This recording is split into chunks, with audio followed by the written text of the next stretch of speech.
The following may contain offensive language, adult humor, and or content that some viewers may find offensive.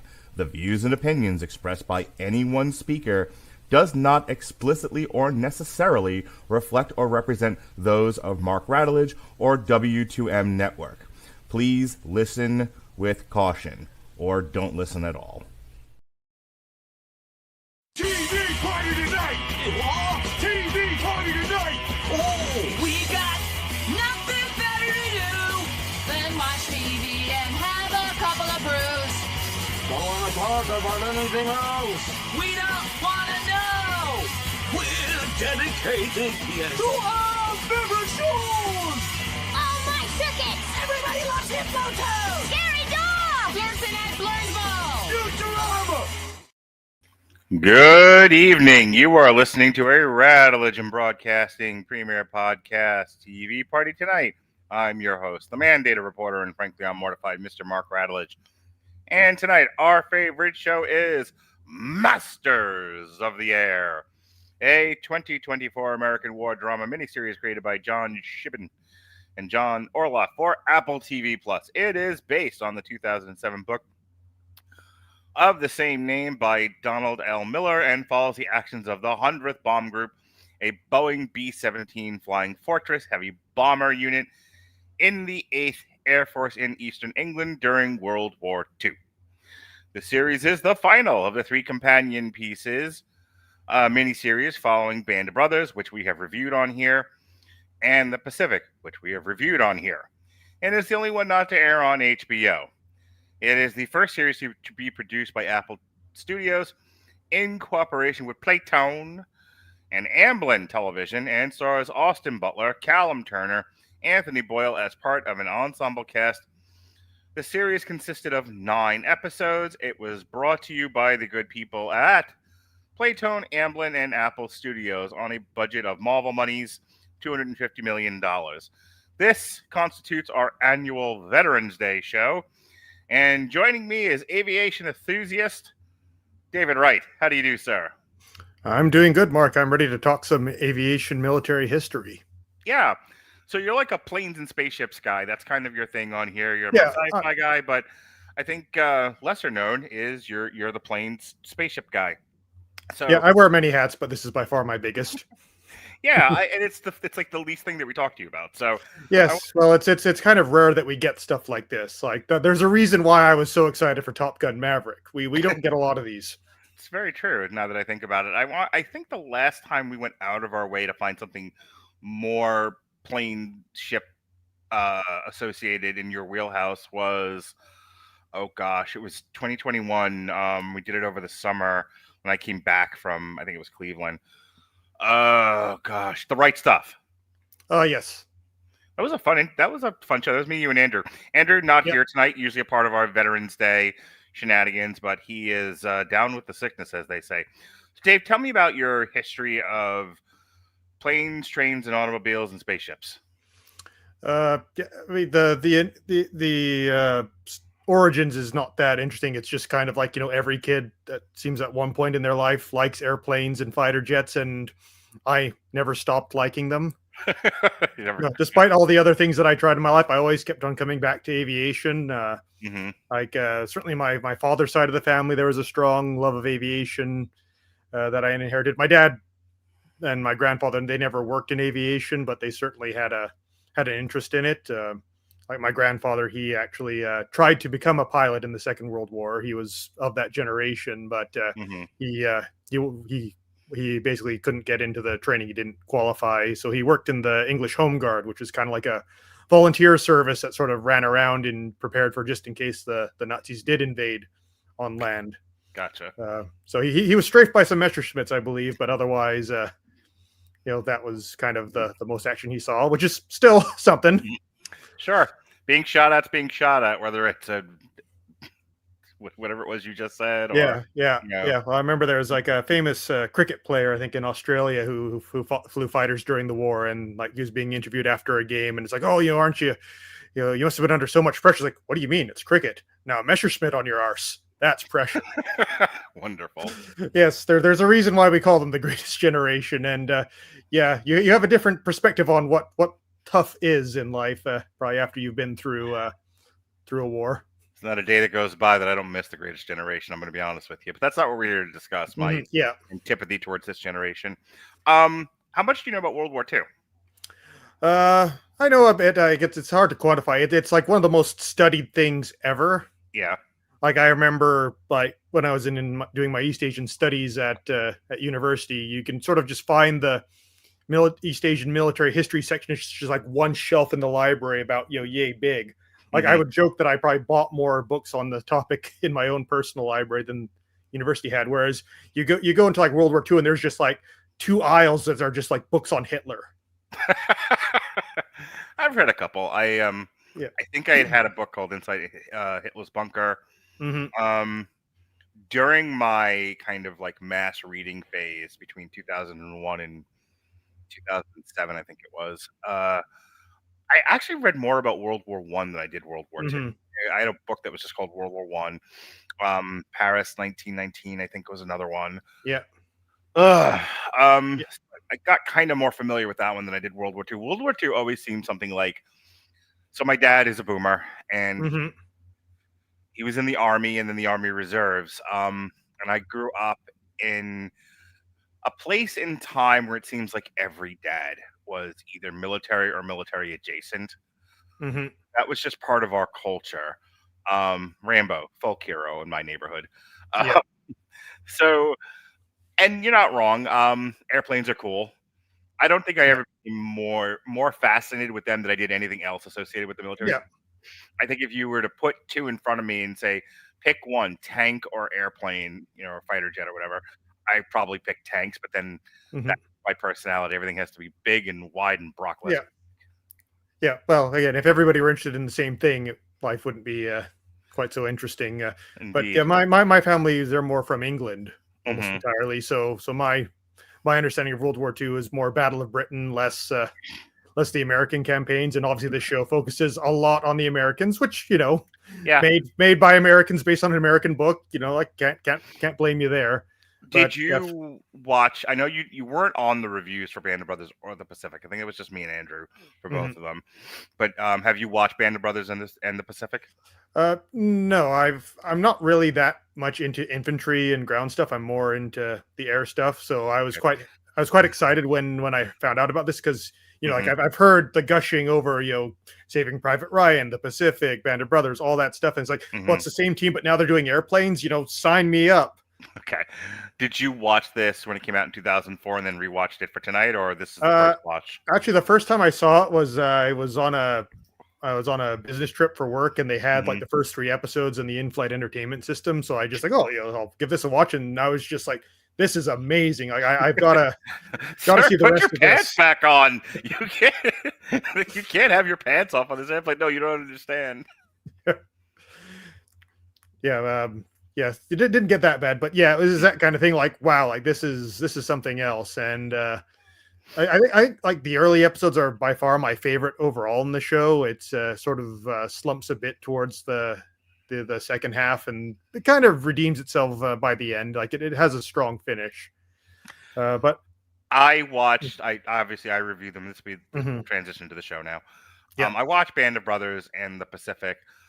I don't remember. I think I told Andrew at the time I did not have the visceral reaction to the Pacific that I did Band of Brothers. Band of Brothers by the end, when they go into the to the Jewish genocide camps. Yeah. I got very emotional.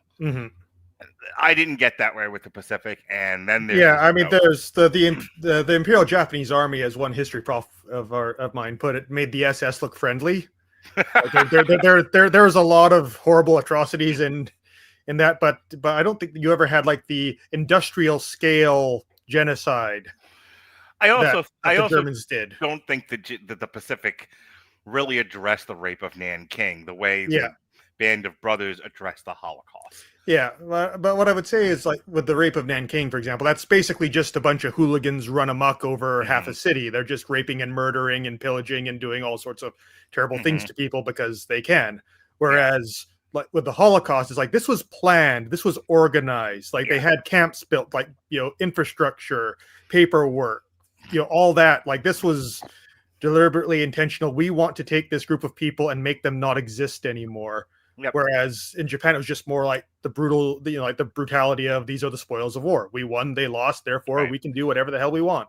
And I think with this, you have the camp, the returning of the soldiers who had went down over Germany, but it's not nearly as emotional as what you saw at the end of Band of Brothers. So my point is, we talked about this before the show. I'm interested to get your thoughts. I will start asking you questions about the show in a moment. Yeah. I'm interested in getting your thoughts about the show. I will tell you, I don't mind talking about it. I think the show was well done. I enjoyed the performances. This was the one I was the least interested in, and it was like I'm happy to talk about it and put my thoughts out there, but this did not. I was not as interested in this, nor did this get me the way Band of Brothers did. So, your initial impressions of Massive Year. You've watched it in its entirety. We'll start with this, kind of your overall takeaway from the show. I thought it was like a good sort of vertical slice of the experience of being in like a bomber crew in the Second World War, as near as I can tell. Obviously, I've never done it, so I can't say like if it was how authentic it was, but. Like I think the first episodes I thought was really good because they even just start with like not even like the bits where you're being shot at, just like the aspects of flying the planes, like just how dangerous it was just flying, like like doing a landing in a crosswind in northern Scotland. I love that they like the first flight they start running through the checklist and kind of showing you the checklist. They don't do the whole checklist because that would be really boring in the whole episode, but. And then like subsequent flights they kind of just gloss over it. It's like okay, like you know that they do this, and then you just kind of keep going. You have people like one guy like freezes the skin on his hands off because he like touches his gun and they're like at 40,000 feet, and it's cold bare metal, and like there's a reason why those bomber jackets are so thick. It's because it's cold up there. One thing I laughed at. I mean, admittedly, I was scrolling. I was like playing games on my phone while I was watching this. It's a very dialogue-heavy show. And then during the raids, I would look up and watch the special effects and everything. My one thing I laughed really hard at was the guy that vomits in his helmet and he puts his helmet on and he's been shot. Because he vomits and then it freezes, and then when he puts it on his head warms it up and it starts dripping off, and he thinks that his brains are like falling out. Right. It's like, oh God, I've been shot, and it's like, oh, ew. And then he gets it over the guy's coat, and it's a whole Three Stooges thing. There was some comedy, and it's good to sort of include that levity in it because when you hear stories about people who are in like those horrible situations, it is common to sort of develop a sense of humor about things, especially like a gallows humor. That's just kind of what you got to do to process all the horror. But it kind of, those first few episodes kind of really remind me of like the sort of joke where if you took away the weapons, the Air Force would just be another expensive flying club. But and then they kind of pull the rug out from under you, where they actually start to fly into Germany, and you start to see them getting hit by flak and fighters and people blowing up, and how hard the slaughter was up in the air. We tend to, I don't know, you mentioned Private Ryan before, and of course what everyone remembers from Saving Private Ryan is the invasion of Normandy, which was, I don't know what specifically you would call them, maybe you do, but these floating rafts essentially full of like sardines, full of soldiers, and they are running onto the beach right into artillery fire. And the men, and I'm bringing it up because the show deals with it, and that's as good a place as any to continue the conversation. The show really deals with the mentality you had to adopt of every mission could be your last. These were not like high degrees of success. This was, you are marching into what could be certain death, and a couple of the guys say it throughout the series in the show. There were things that are bigger than you in this world. They're worth fighting for. They're worth dying for. And I'm okay with that. And while I would like to live through this experience, I am prepared to do my to do my job, to do what's right. And if that means dying, then so be it.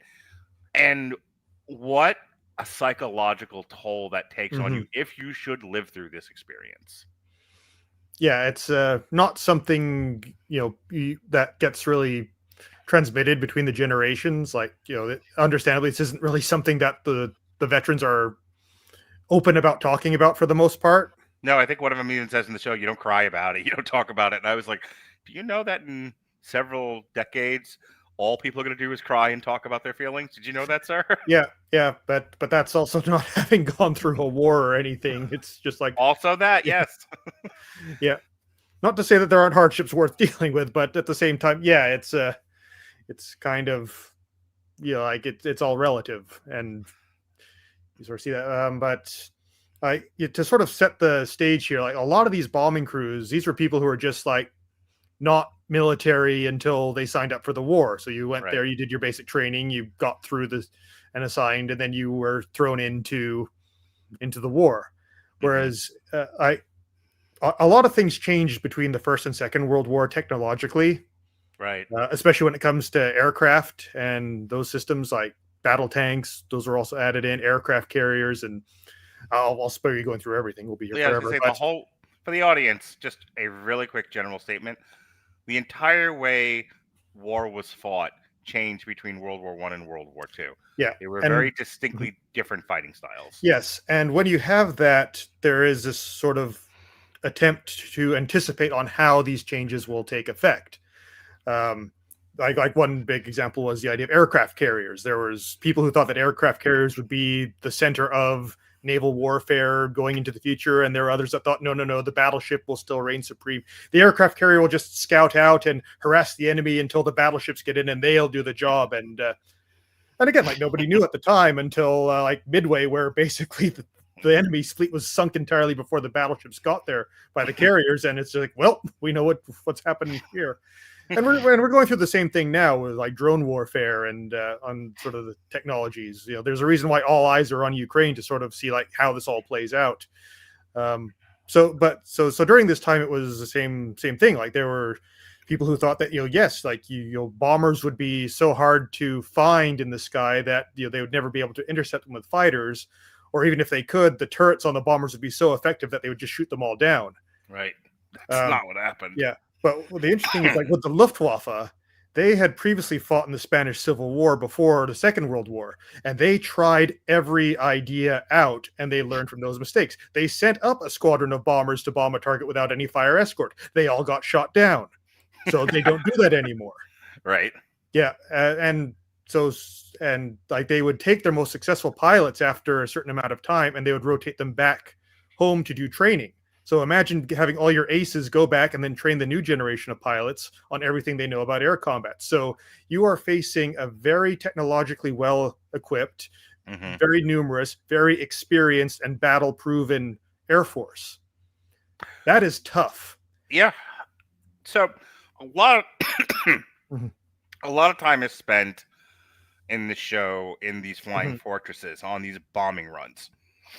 You said you weren't really aware one way or the other of how accurate they were, but do you want to talk at length? Do you want to talk at length about like, what the flying fortress was, what its job was? I mean, we say it's a bomber, but no two bombers are the same. So speak to what the show deals with. Yeah. So obviously bombers, they're big planes, they carry lots of bombs, and then you go and you drop the bombs on places you want to blow up. And then you have the fighters whose job is to stop the bombers from doing that, so your bombers can do it to the enemy. That's kind of the basic gist of aerial warfare at this time. And what you have to realize at this point in time is, like, I think you and I, we've probably, like, our first real exposure to air-to-ground warfare was probably, like, the Gulf War. Which is completely different from what they have here. Gulf War, you have smart weapons. Like, they can choose which window the bomb falls in.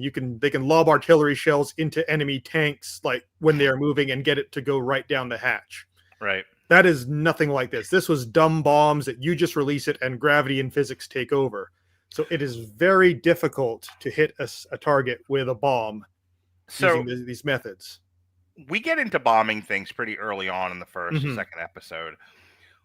And it's so funny because again, I'm born in 1976. Yeah. Star Wars comes out in 1977. Hmm. And there's an entire bit where the Millennium Falcon is flying away from the Death Star, and Han and Luke have to climb ladders into turret guns.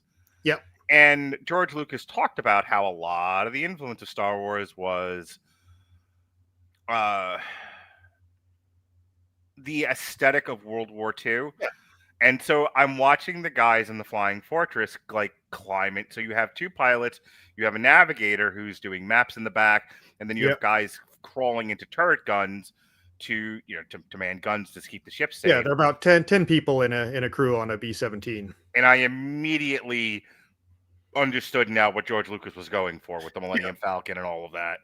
Yeah. It's no secret that George Lucas used a lot of film footage from World War II to sort of guide the aesthetics and the choreography of the battle sequences. And that's one of the things that Star Wars really that made it that next level of filmmaking, is instead of just obvious models in front of painted backgrounds, it was like it looked like real fighters, like how fighters move except in space. Yeah, he went out of his way to do World War II style dogfights. Yeah, and bless him for it. It's fantastic. But in this case, so you have the problem of you want to drop bombs on the enemy, but it's really hard to hit them. So one idea is, well, you just use more bombs. Yeah, but then you run into the problems like, well, if we're dropping lots of bombs on these places, well, you're going to hit things other than what you're trying to hit, like, orphanages, hospitals, people's houses, and that's not a very nice thing to do. There's a bit in the show where the mission is they're going to bomb a ball bearings factory. Yes. And, excuse me. Mm-hmm. And you might be, as an audience member, you might be thinking a ball bearings factory. That doesn't seem like a big get. That doesn't seem like a big target, except that I think the show does a passable job of explaining this, that at that time, and I don't know if it's this way now, but at that time, I mean, I don't know, I guess so, because you hear a lot of this with the Ukraine and then Russia, is supply lines. Yeah. Basically, if you can't make the things or get the things you need to fight the war, you're done. You can't advance any further. So ball bearings are used in making machinery. Yeah, basically any machinery that has something that spins in it probably has a ball bearing. Right. In it. So by this point, the war's been going on a while, and they need to replenish supplies. They need to make new ships and tanks and guns and whatnot. And so we're gonna hit this ball bearings factory, and then you watch them do it, and it's dozens of planes in the air, and then you watch them drop the bombs, and it looks like fucking 20, 50 some odd fucking huge bombs just falling in a column out of the sky. And you're not wrong. Like, who knows if they got the factory, I'm sure, and everything else around it, including all the people, whatever people were down there and whatever, bakeries, whatever else is in that area, that they all got, blown the hell up. I mean, when I think England got bombed pretty hard by the Germans. Yeah. And they were saying in places it was just fucking leveled. There was just no civilization left. Yeah. I don't want to get too broad here because again, there's a ton of history in World War II, and we could be here for hours, going every nook and cranny. So I'm trying to just focus on the relevant bits. But yeah, so that's kind of the problem of bombing is you've got your planes moving, you've got the wind going, you have to find your target, you have to do all the math, you're being shot at, with flak or fighters, and it's just a very difficult environment to drop a bomb with any accuracy. Nowadays, even if you're not using a smart bomb, you just have the computer will tell you in real time, if you release the bomb now, it's going to hit here. And it pretty much does that. You can hit to at least a building's accuracy with a dumb bomb. Here, they show a bit of this in Top Gun Maverick if you're interested in the symbology. But anyway, and then when you get into GPS guided and laser guided, then you're just a massive more level of precision. Again, they didn't have this during the Second World War, so the British, they went with night flying. This is mentioned a bit in I think the second or third episode. So at nighttime, it's obviously a lot harder to see things. So you would just fly, try and get close to your target, drop your bombs, and hope you hit it. And if not, oh well. There's even another school of thought. They called it morale bombing, where it was just no, you're never going to hit your target. But if you just bomb the shit out of their cities, the people will become so demoralized that they'll sue for peace. even though this never worked when the Germans bombed England in either war, people still thought, well, the English are different. We're tough and strong. We stiff up a lip, whereas the Hun is cowardly and meek and will not be able to stomach the destruction. And of course, complete, that was completely wrong, as we get to a bit later in the show. But so the Americans, on the other hand, like you guys, America, we're the good guys, right? We don't kill civilians or we do our best not to. So we need to bomb during the daylight times so we can actually see our target. But of course, now it's a lot easier for them to see you. It's a lot easier for them to shoot at you. So the idea was that with the flying fortresses, like, well, we'll just make our planes really, really tough. We'll make them armored and we'll give them like as many guns as possible, which is why it was called the Flying Fortress. And if you actually look at the Flying Fortress, it doesn't carry that many bombs. Like the bomb bay is basically from the front of the wing to the rear of the wing. And that was just because they didn't have enough, like, it was too much weight to carry any more bombs. Right.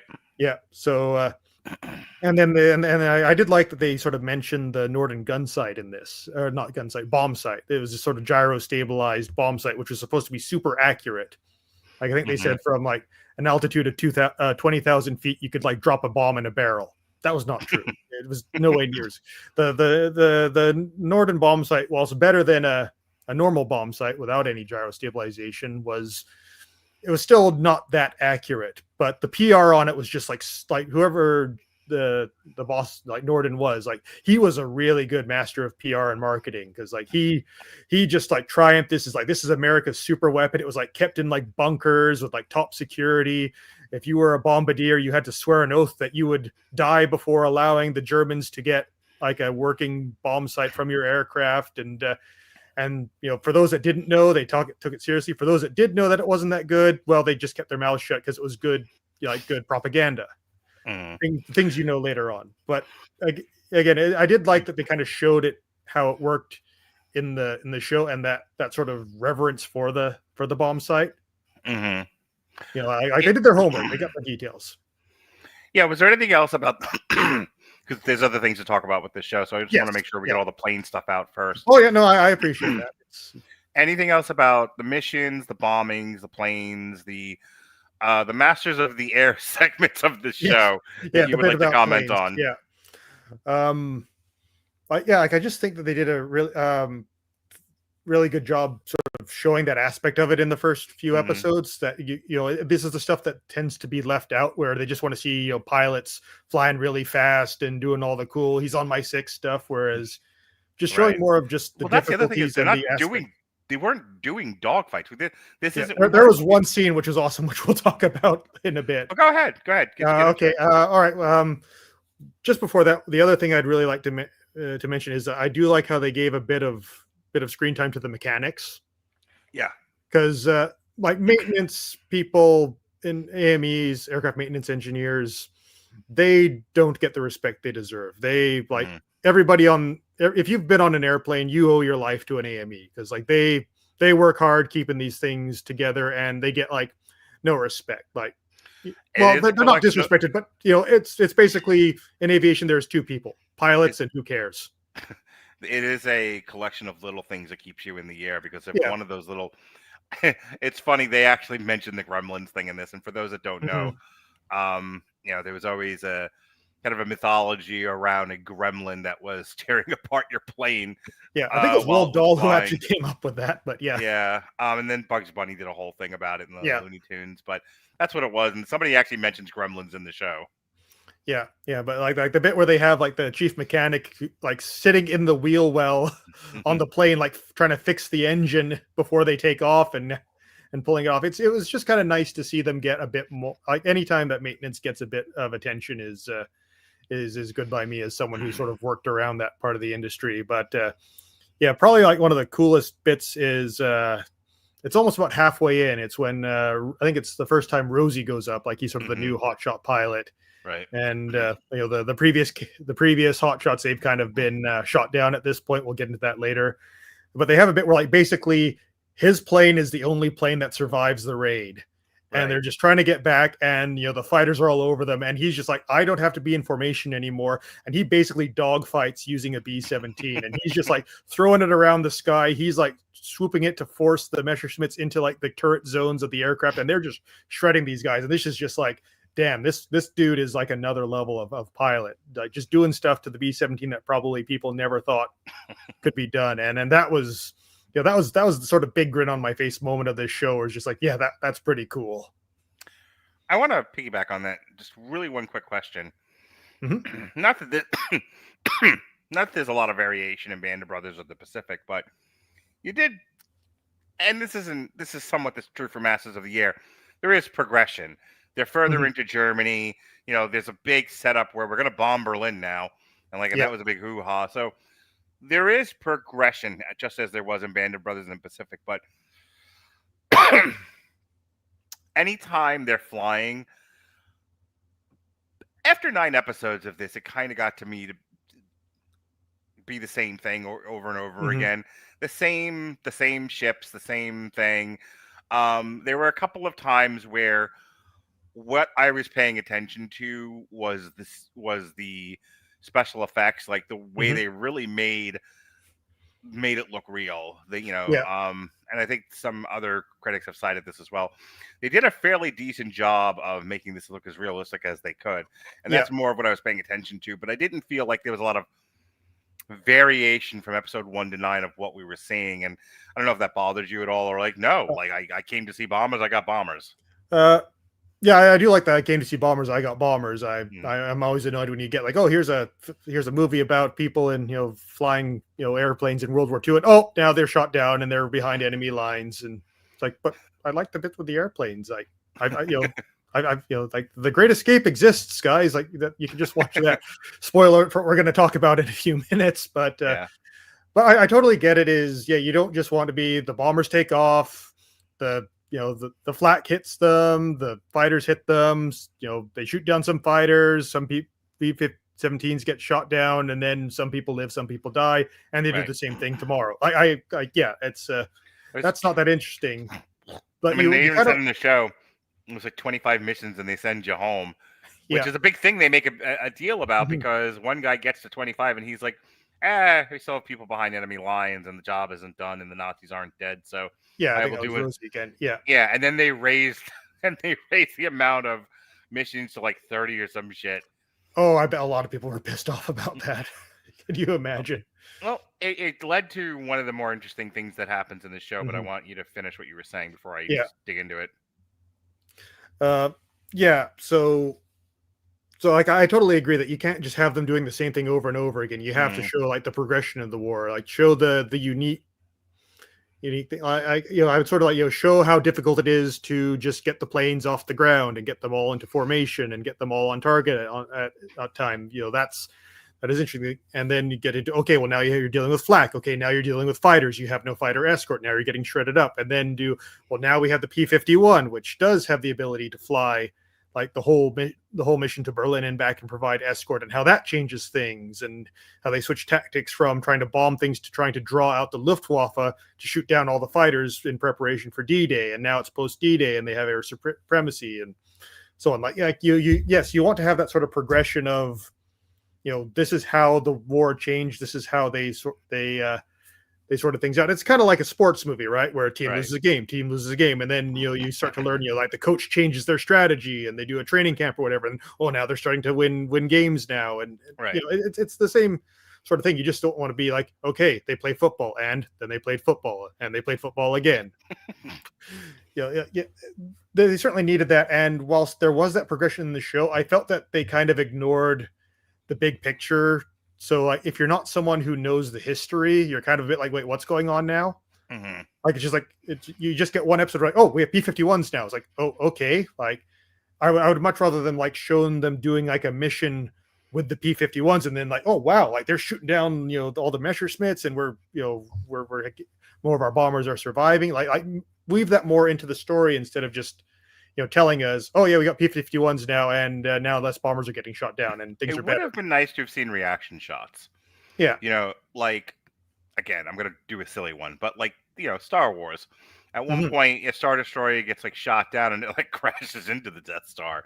Yeah. You know, things like that. It would have been like, honestly, like if they're gonna show a bombing, I would like to like put the cameras on the ground and like let's see what the bombing. You know, we don't have to go full Oppenheimer, but show us what the cost of this is. This was a little too reverent of the Air Force.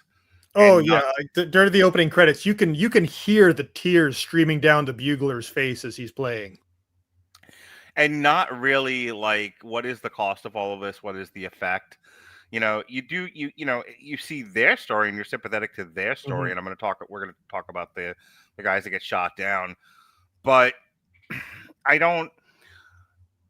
It's not a bad show. I want to reiterate that. Oh no, overall I liked it, but Yeah. there are it is not perfect.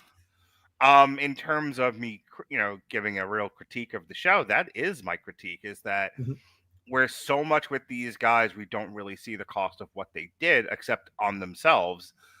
I would love like this, at the end of the show where they liberate the one prison camp, and the German officer goes to shake the American's hand, and he's just looking at him like, no, just no. They're like, all right, like you guys win. Like we're not here to fight with you. Like we're gonna disarm the troops and surrender, and like just give us 30 minutes to get organized. Yeah. Like it was all very gentlemanly. But again, that's the difference between this and Band of Brothers. Band of Brothers, you saw the mission in the eyes of the nearly dead Jews. You don't get that here. You don't really get the cost of, what Germany suffered because of Hitler's plans, what the people of Germany suffered at the hands of Americans who had, joined the war on behalf of England and whatnot. So would have been nice to have done that. But I want to link this to performances. And so there's a couple of different spots here. I think one of my favorite bits of the show is I think it's Crosby who, as an aside, I've been doing a lot of writing and TikToking lately about the men who came home from this war. And again, we thank them for this service and we look at them with reverence. And I wish there were more people like them now than then. On the other hand, lots of drunks, lots of people unable to shoulder the trauma that they went through. There's a lot of generational trauma starting with those men who came home and abused their families. What hardly ever gets talked about, because this is more of a Nam conversation, or even now with Iraq and Afghanistan, is the effect of drug addiction on the soldiers that are at war. And so he's talking about taking uppers to stay up all night to work on battle plan. Yeah. And then he collapses. But like his whole speech about drinking, staying up all night, smoking, and taking uppers, and it was one of those moments where I looked up from my phone at the screen. I was like, "Oh my god, that is everything I've been talking about lately in one speech." Your thoughts? Yeah, like I think to sort of expand to what you were saying is, yeah, like for the air war, it's a bit different than the ground war in that you're literally looking at the war from like 40,000 feet, whereas when you're dealing with like the infantry and people on the ground, like you're right there in the middle of the thick of it. So I think that it's a bit more difficult to show that. I mean, they do some of it. Like there's a scene where Bucky's on leave in London and he goes by a house that was bombed, and you see like a mother crying as her child's body is being pulled from the rubble, and man, that hit me pretty hard. That sure, yeah, I mean, and it's supposed to. And then like the most frightening part of the entire show for me is when they're marched. Well, they're not when they're taking the POWs like through the city, like when Bucky is shot down, and you just see like the civilians again, like the mothers crying over the children buried in their houses, and you just see like the civilians, they just like knock out the German soldiers escorting them, and they just like fucking murder those pilots savagely. Like you see like one guy take out his like shaving razor and just like slit a guy's throat, and it's just yeah, it's like holy smokes, like you're safer with like the Nazis than you are with the civilians in that Yeah. situation. And to a point, like I understand, like there's sort of this joking rule in military aviation, never eject over a place that you just bombed. I did a thing about gun control recently, and I Yeah. had a guy really irately write a counter to it. Most of his shtick was, if you if you think most Americans who who you're trying to take their guns away from are going to be on the military side, you're sadly mistaken. To your point, like Mhm. an armed and agitated civilian is capable of almost anything. Yeah. Yeah. Whereas I think when you have like the soldiers themselves, as much as even they're not the nicest people, they at least kind of like understand soldiering in that there Yeah. is this sort of level of It's a like, professional. it's Generally a speaking, profession. Yeah. Professional Yeah. composure, I should say. Yeah. Yeah. Like most of them are not out there like, oh boy, I just hope that we murder women and children today. It's Well, just, you you're say doing the that, job. you Yeah. say that, but you look at a lot of the movies that were about Mhm. Vietnam, and it's like a Full Metal Jacket, or Yeah. some of these where they're making fucking necklaces out of ears and shit. Yeah. So you get different Yeah. presentations of soldiering. But I would say that, I mean, yeah, from what I've heard, that still goes on, but it's more about like soldier to soldier stuff. Yeah. Like Sure. so there is that sort of that barrier between the sort of the understanding of civilian versus combatant. Yeah. And whereas civilians are just like, you did this, we blame you, and we're angry and we're going to kill you for it. And I mean, all through that, I was just thinking, like, I mean, you guys started this war. Like, if I were in that situation, and God, I'm so thankful that I haven't and probably never will be. It's just like, look, like, I don't want to be here. I didn't want to go up and drop bombs. It's just you guys started this, and we're having to finish it. Like, Yeah. war sucks. Don't start it. But So it's a very. So the guy playing Crosby does a great performance. Yes, back to Crosby. Austin Butler. What do you think of Austin Butler in this? Because he's kind of the one of the lead guys. Yeah. Sorry, I'm trying to catch up with your thought. I did like Crosby sort of going into a bit of like doing what you have to do to deal with the stress. Yeah. And and you have like the Flak House, I think they called it, where like they would.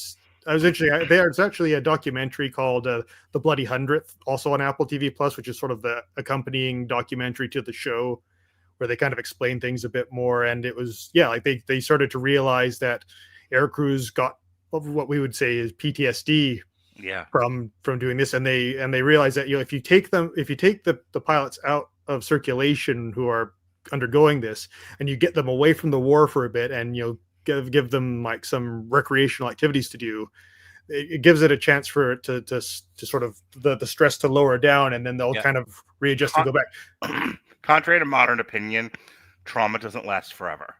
Yeah, it can be resolved. It can go away on its own. Yeah. Not for everyone. Like they said that there were those where like no, like they could never shake it, and they had to ship them back home because it was just there was no point in keeping them around, and it was bad for morale. But for most people, you take them away from the front lines for a few weeks, get them out. Individual resiliency matters. Yeah.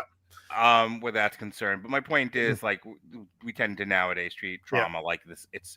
It's the same for everybody, and it's deadly, permanent. It's like it's not. Relax. Yeah. But yeah, and like I like how Crosby he meets that we eventually find out she's a spy for British spy, and he starts sleeping. They start sleeping together, even though he's married. And it's just like like you're under a lot of stress. This could be the last day of your life, and hey, you're pretty and you're willing. Like let's let's.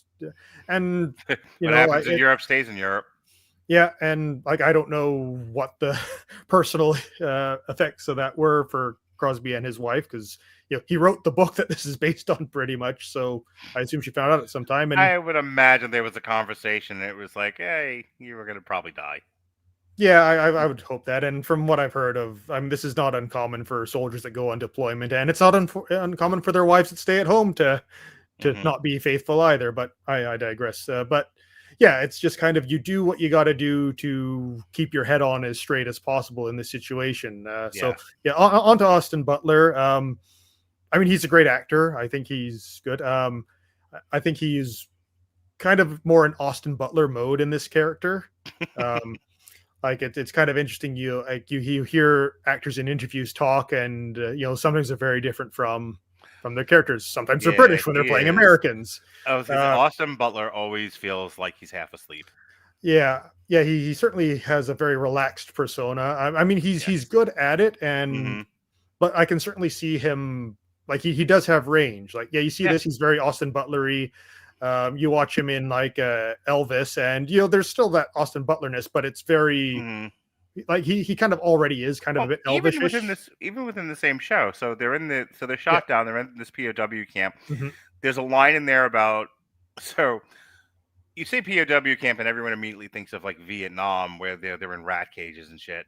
And here it's just like, we were treated well because we also had German soldiers, and everyone had the very like a gentleman's agreement. Like, don't try to escape, don't be an ass, and you'll be treated accordingly. So at one point they're pulling a tree stump up, and like, well, we need it for cook fire. They were also turning it into shivs, but that's besides the point. Yeah, and using it to work out.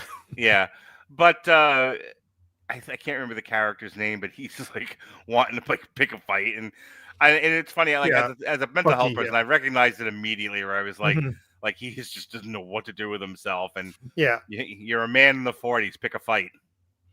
Yeah, and but you see, then you watch Dune and see Austin Butler play Fade Roth, and like, holy shit, this dude can act. Yeah, that's actually a really good point. Like, if you don't want to see Austin Butlering, watch him in Dune. Yeah, so I sort of see you kind of have that progression from Buck to Elvis to Fade Rotha, and you see this guy has range. I would certainly say I certainly view hearing his name mentioned in a project as a positive. Like, I think he's a good actor. I'm like, oh, good, he's usually in things. The cast does a pretty good job. It's quite interesting because they don't always quite physically match the characters they're playing. Like, I saw pictures of like the actual Buck and Bucky, and you see Buck, and he's a bit more poofy than Austin Butler. They fucking all were, man. Apparently, if you were born in the early 1900s, everyone had squirrel cheeks. Oh, and then and the jokes about pilots and their weight. It's but that being said, what I did find quite interesting is seeing some of the interviews with the actual real people the film was based off of. Is they got their voices down really good. Like I listened to Crosby talk. Like, he sounds like the actor in the film, and same thing with Rosie. Like, they got his accent down quite well. So yeah, I think like the casting I thought was quite well done, and I think they did a good job with it. I didn't recognize a lot of people in this. Like, I recognized Austin Butler, and there's some people I know I've seen in other stuff, but this didn't have. Because I'm thinking about Band of Brothers, and Band of Brothers was like every television actor they could find at that time. The Pacific a little less so, and then almost nobody in Masters of the Air. But which leads me to my next thing, and probably the last thing I'll bring up, and I'll let you have your final say. Yeah. There's an episode they dedicate exclusively to the Tuskegee Airmen. I guess we're still doing segregated units at this point. Yeah. Okay, so this is an entirely segregated Black Air Force unit, and some of them get shot down and they end up in the prison camp. What do you think of the Tuskegee episode? It's interesting. I almost think that there's probably a rule in Hollywood that if you do anything involving World War II, military aviation, you have to talk about the Tuskegee Airmen. And in their defense, it is a great story, and I can't blame them for it. And I don't think they've ever really gotten the cinematic due they deserve. Well, there's been stuff here and there. There was an actual either show or movie that was called the Tuskegee Airmen. Well, there was a HBO movie called Tuskegee Airmen, which I think focused more on their training than in their combat, probably because it's a lot easier to get a hold of T6 Texans than P-51 Mustangs for filming. Again, aviation is expensive, so I kind of understand why we don't get so many of these. And yeah, I've seen most of that one, and it's I would say by far it's the best version of the Tuskegee Airmen movie, but again, it doesn't quite cover everything. Then there was Red Tails, which was kind of a mess. Yeah. Fantastic trailer, but just couldn't really decide if it wanted to be like a modern day sort of very morose, serious film, or just like a 1960s. George Lucas is not a good director. Yeah. Though I really have to give a shout out to Cuba Gooding Jr. for basically being able to play his character doing both roles. and seamlessly blending it together. What I wanted to say about that Yeah. is they make it a point in the show to Mhm. say, despite the fact that the civil rights movement won't happen for another 20 years, Yeah. despite where black people are in the world, and I think what doesn't get said enough, Mhm. and and I'm bringing it up because the show brings it up, Mhm. is what a profound sense of duty Mhm. black and white men and women had at this time. Mhm. I don't know if that exists now. I don't know if there's a great like unifying. We're all in this together. There is a. It's funny. I was having a conversation with my daughter earlier tonight Mhm. about moral relativism. Mm. I don't know if there's a such thing anymore as everybody kind of having a general sense of what is right and what is wrong and what is worth fighting and dying for, because there was then. It gets said, and I believe real people at that time believe this, that you know there was something greater than the self worth fighting for, and Mhm. whether or not black people were treated well in this country at that time, at this moment in time, seemed immaterial. And the fact that you have black actors playing these pilots, playing these airmen, talking about it in this episode, that's one of the things that stuck out to me and was Mhm. worth mentioning. Yeah. Go ahead, you can respond Yeah, to that. it's a great story. I think like even in Red Tails, there's sort of, or it might have been the HBO miniseries where basically it's like, can't we also be Americans and defend and fight for our country just as much as everyone else? The line is said much better than that, but that's Hmm. kind of the crux of the Tuskegee Airmen thing is like why can't black people also fight equally with white people for America? Right. Um, but anyway, yeah, again, like we could do a whole podcast on that topic. I was Although gonna say there's a clip this is a floating around very quick, TikTok. yes, this is a very quick overview. There, there was a clip floating around TikTok from the movie Mhm. Glory between Denzel Washington Yeah. and Morgan Freeman. Kind of goes into the same thing. So Mhm. yes, we could talk for an hour about this. Yes, it's a big topic. Not to disrespect it, just yeah, we only have Hmm. so much time. So yeah, like it sort of touched on it. I think there's a scene where I mean, again, yeah, I can't remember all the actors' names where basically our point of view character for the Tuskegee Airmen, he's looking around the mess hall or the officers' mess, and he's like, I'm seeing a lot of like lieutenants and captains where we should be seeing like majors and colonels or something like that, and for how much work they've done, and we both know why, and Yeah. they just kind of leave it there. And probably like the one scene with the Tuskegee Airmen that I really loved is when they've got the one, I think he's the one that was injured, being interrogated by by the German officer as he's been captured, and he's just like, well, why would you want to defend your country? And he says something along the lines of like, my country is struggling to become what it says it should be, but it's trying. And after this war, I'm going to go home and I'm going to help it become that way. And what a beautiful line and a beautiful sentiment to sort of say that, Hmm. yes, we're not perfect. Yes, like the Constitution believes or starts off, we hold these words to be self-evident that all men are created equal. And obviously, with the history of race relations in America, no, it They're has not not been there. self-evident at all. No. No, and I mean, among races, not among class. yeah, I did, a, yeah, I did a whole mhm, I did a whole thing on moral worth and cruelty last week because I had to sit there and listen to someone emotionally vomit on me about how no one mhm, deserves anything because this mhm, particular person didn't get any help and suffered, so everybody should be made to suffer. And I was like, I, I mhm. cannot sometimes handle the selfishness of the world these Yeah, days. yeah, but I think like it's quite interesting. I mean, I please put aside sort of all the modern controversies about this issue right now, but hearing about some of the stories from Israel after October the 7th happened, where like a lot of people were attacked, and I know the results of that are a bit of a hot topic these days, but I remember hearing about like someone saying like I was talking to an old Israeli man, and he Hmm. said I owe the current generation an apology because I thought that all they wanted to do was party and talk about their feelings, and they're all weak and useless, but they've been magnificent, like in how many enlisted to go and fight to defend the country.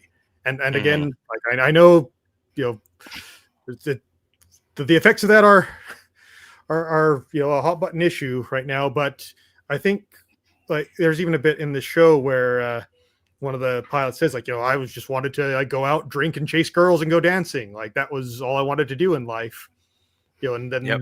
and then the war started, and I knew I had to do something more. So I think for all the complaints about how weak the current generation is and how overly sensitive and all the complaints about trauma over the littlest thing, it's like, well, give them, if you gave them something like a world war to fight in, I think you would find that they would become their own greatest generation. I would counter with shouldn't take a world war to reconcile the belief that there's something bigger than the self worth fighting for. But I don't want to agree. be here all day, and I don't want to lecture.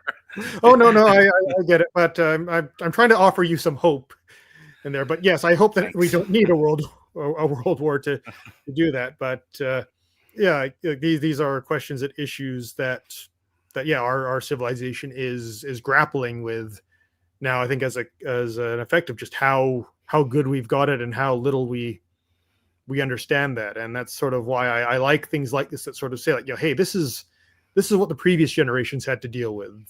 This and like I think especially like you think of the First World War, where it was like we're all in a pit, they're all in a pit over there, and we're gonna get out of our pit and we're gonna run into their pit, being machine gunned down every step of the way. Well, and by the way, we spent a year doing this and everyone's died. I'll go you one better. Everyone's picking on boomers right now because they're the old people. The greatest generations mostly died. So right now, and the boomers are all in their 70s and 80s. Yeah. Ask me why I know that, because my parents are boomers. Yeah. And, hey, mine too. All righty. High five. Yeah.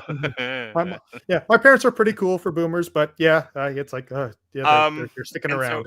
So as every generation does, they get mad at the eldest generation. Like, oh, the boomers suck and ruined everything. Yeah. Fine, whatever. These people had to live through the daily threat of nuclear annihilation. These people were born into the atomic age. Yeah. They are the mutants. They are the X-Men. These people grew up in a time where in their lifetime, there was the very real threat of nuclear annihilation, and it was crystallized in the Cuban Missile Crisis. And oh, by the way, also during the Civil Rights era, 3, 4, 5 different people all assassinated in public. So I give the boomers a little bit of slack. They had it rough. Like as a child of the 80s, I've seen some shit too, but the Berlin Wall comes down and I'm in junior high, Dave. I'm not worried about nuclear bombs by the time I get to high school. These people, that was a big part of their life. But anything else about the show that you want to talk about? Because I'm kind of out. Okay. Yeah. So I guess I'll get back to the Tuskegee Airmen. So they don't go like into super detail with them. Like again, they're sort of sort of my thing is like, again, I'm big into aviation. Like I love actually seeing them showing off how how the war was fought and some of the the strategic developments and the events. Again, like I wish they'd done a bit more with giving us a better picture overall of what's going on. But it kind of then you get to the second half of the show and it's all POW stuff. Right. It's like, okay, we're gonna go and we're gonna try this new strategy, and we're all POWs. It's like, well, okay, well now we're doing the Tuskegee Airmen. Oh, great, like fighter pilots now. So now we're gonna see stuff on fighter. They're POWs now. And it's like, I mean, it was well done, the POW stuff, and I do like how they showed a bit of sort of the different cultures within the military, and you're absolutely right in that. In like the Navy and the Air Force especially, there was a bit more cross camaraderie between the two sides. Sort of like we understand you are as us, but on the other side, I was listening to a podcast on like the history of the U-boat war, and how in most of the war, like the U-boat crews would actually render aid to the people on the ships that they sunk. Like not take them back home or anything, but here's some supplies, some rafts, and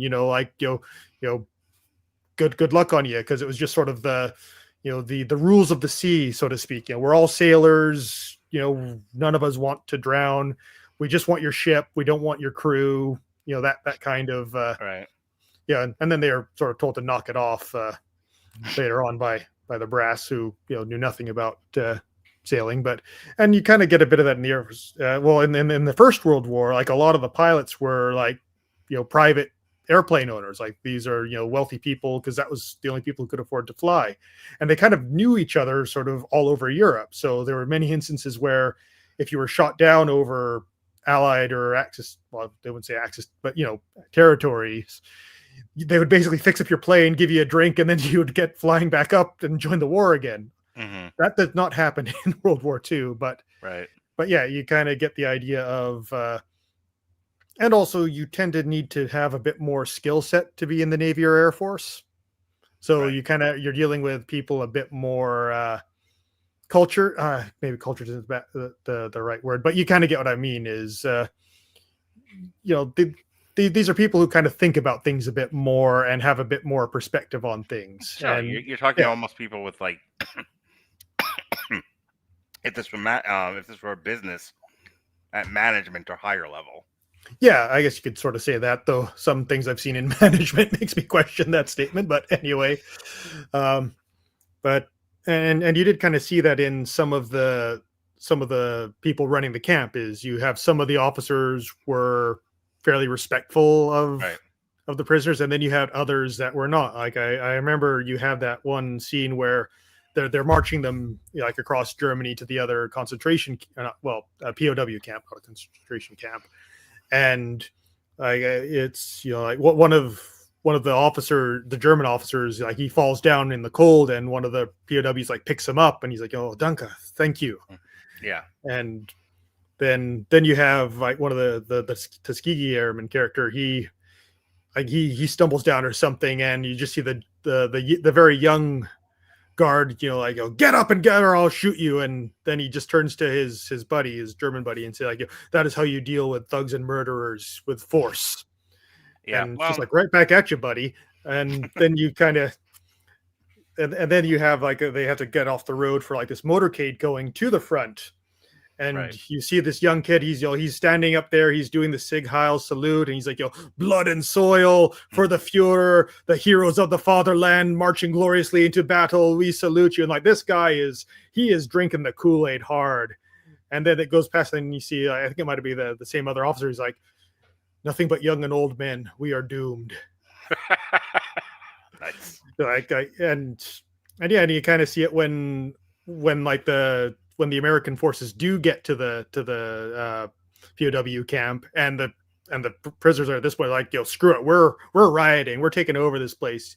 These guys are done." And you have that, I think it was that same officer, the one who was kind to them. He's just like, hands up, it's like, don't make any rash decisions. Like, I surrender. He's just like talking them down. It's like, no. And then I think you eventually see that like they pretty much shot the younger guy just about right away. So you kind of imagine it's just like, what, Schultz, you kind of look the other way when we were doing things we shouldn't be doing. You're cool. We're, we don't want to shoot you if we don't have to. We're supposed to, like, yeah, that guy, that motherfucker, we're taking bets on like who gets to be the first person to put a bullet in his head.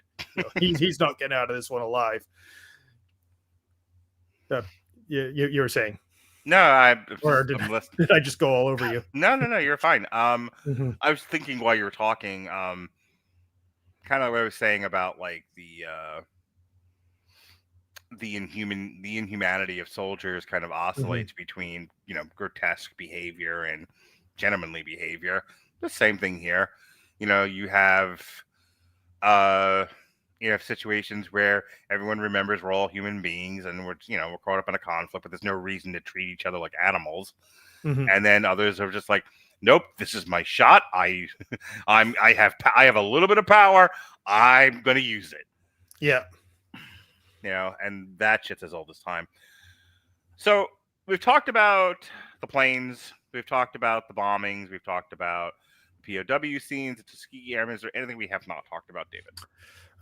I mean, we do get a bit of it's kind of interesting how they show the different experiences based on where you were shot down.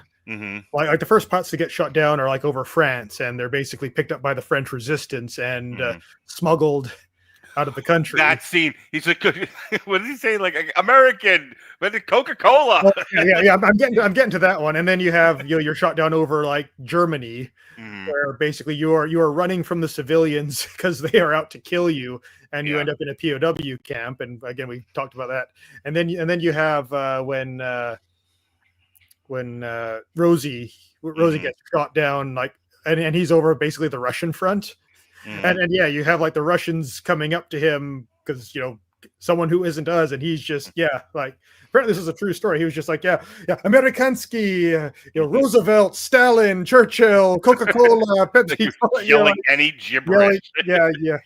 Yankees. It's just anything to like make sure that this is an American. Oh, all it takes is one bullet. You know what I mean? One trigger happy soldier. If that soldier just decided to shoot first and ask questions later, then he would have been done. But thankfully, it didn't happen. And then he gets a ride back with like the general in his car, and they've got the translator. It is a interesting thing because like we all still look like people. Mm-hmm. There are certain physical attributes you can associate with different races and whatnot, but for the most part, in the blink of an eye, in the fog of war, you're all kind of dressed the same. You all kind of look the same. Mm-hmm. You have no idea of like who or what anyone is, and again, we're not talking about a lot of thoughtfulness and planning here.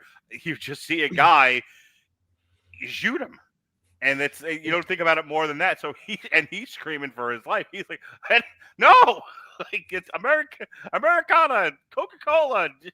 He's doing a song and a dance. He's doing anything to get them to just stop for a moment. That is one of the scenes that really jumped out at me in the show. It was a good moment. It's funny you mentioned that because I remember when I was teaching English in Japan, there was like one, I was like going out to a friend's house or something, and I was sitting down talking in a group, and obviously a lot of Japanese people there. It's Japan, but there was also like an Italian and a German teacher, like and we were just all talking to each other, and I just thought for a second, like, our grandparents were training to kill each other. And now look at us. But yeah, it was a bit sobering. I didn't say anything at the time, but it was just an interesting thought of we're kind of got the whole axis here, and the whole axis well represented. But we're all getting along quite well. Times change, people change. Yeah. All right. Anything on your? I know I've kind of asked you the same question. Now I'll ask it the third way. Is there anything else that you would like to talk about, or I'm just going to take us out? I think we kind of covered all of it. I think they did a good job of showing all the various aspects of the air war from the American perspective in Europe, and you learn about the flying, you learn about being shot down, being a POW, the different ways there. I think if you're a fan of history, you like World War II, you liked Band of Brothers in the Pacific. Oh yeah, there are 9 hours. I could find worse ways to spend 9 hours. This was not a hard show to get through. If you're picking up like a lack of enthusiasm from me, it's more of just like it's not really my thing. Yeah, it's not quite your jam. Yeah. But everyone gets on my case because like I can be like Robert. I can be a little negative. I can be a little picky about what I watch. And here's the thing: this met all my criteria. It was well acted. It was well shot. CGI is good. Yeah, fairly interesting story. And this seemed like it was written for adults. I'm good. I would recommend other people who are into adult fare, not some of the bullshit TV that's written for 5-year-olds. Yeah, this is really good. It helps that it was based off of the of actual memoirs, which kind of helps. There's a degree of like your stuff based on memoirs that sucks, Dave. True. And I mean, Steven Spielberg and Tom Hanks, they kind of know a few things about making movies. Tom Hanks is a huge history buff, so like these are people who are good at what they do, and they really wanted to make this good. Sort of brief aside, I will say this, for something that was developed and shot and aired by 2004. Credit where credit's due. I didn't pick up a hint of like modern mores in this. There was, I didn't. There's of the things I tend to complain about with modern television. None of those things were in this show. They could have been. They absolutely could have been, and I would have been screaming about it had it been there. Yeah, but no, it was nice to watch a show where it was devoid of that, because Robert and I have gotten into this habit of everything post 2020 sucks and it's all terrible and burn it down. And it's like, okay, well, this was in 2024, and this seems to have slid by without anyone fucking it up. So that's Yeah, nice. again, I don't think anyone really tells Spielberg what to do at this point. It's Sometimes you don't have to. Sometimes Yeah. some of these people get it into their fucking heads themselves. Like, we should spend a few minutes of our World War II show lecturing people about Palestine. Like, Yeah, I think the Tuskegee Airmen were in there. That will kind of keep all those people away. It's like, okay, you did your here's contractually your token obligated. blacks. Now shut up. Yeah, but no, there are some moments where it's like, okay, yeah, there's CGI planes there. It didn't look horrible, but you're just kind of just on the other side of the uncanny valley there. Like they built full rigs of like the nose sections of the B-17s, and they had them like on motion rigs with like virtual sets around them, so like they actually throw the reactors around a bit in the planes and stuff like they did a good job. It's not like Top Gun Maverick levels of like, holy wow, they actually did this for real mostly, right.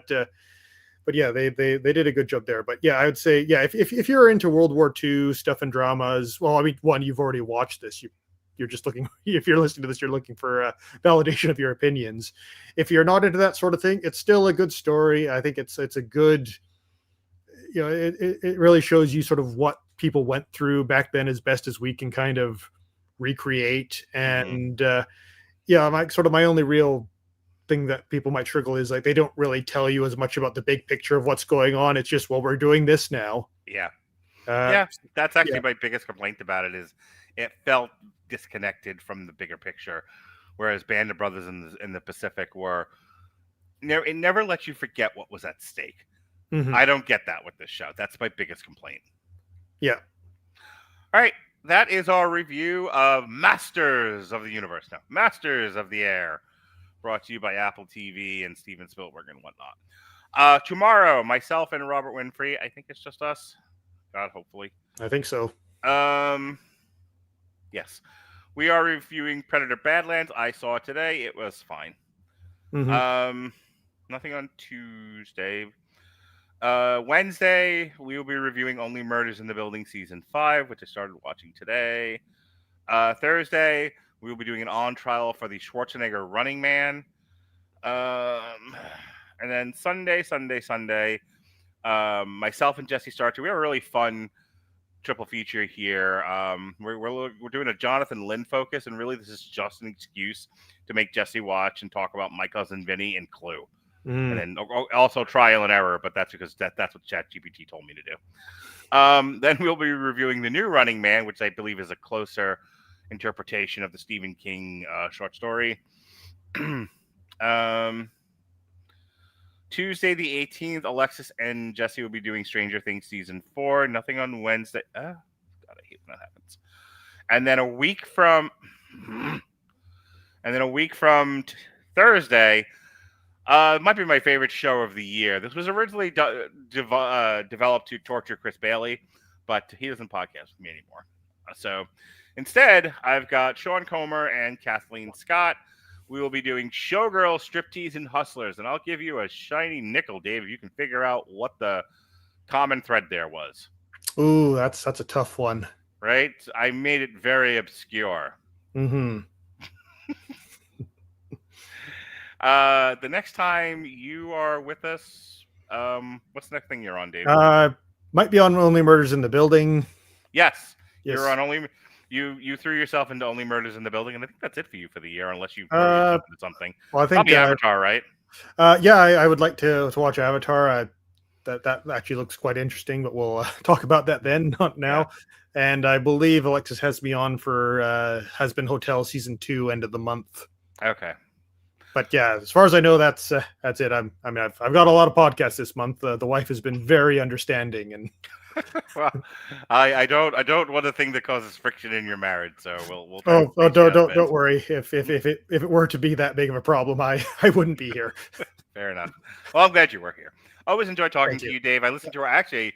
I'm so behind on listening to my own stuff. I listened to our Strange New World Season 3 review between last night and today. So. I was getting ready for my Dave fix. All right. All right, folks, that's it. That is our review for David Wright. I'm Coffee McGee. Be well, be safe, and behave.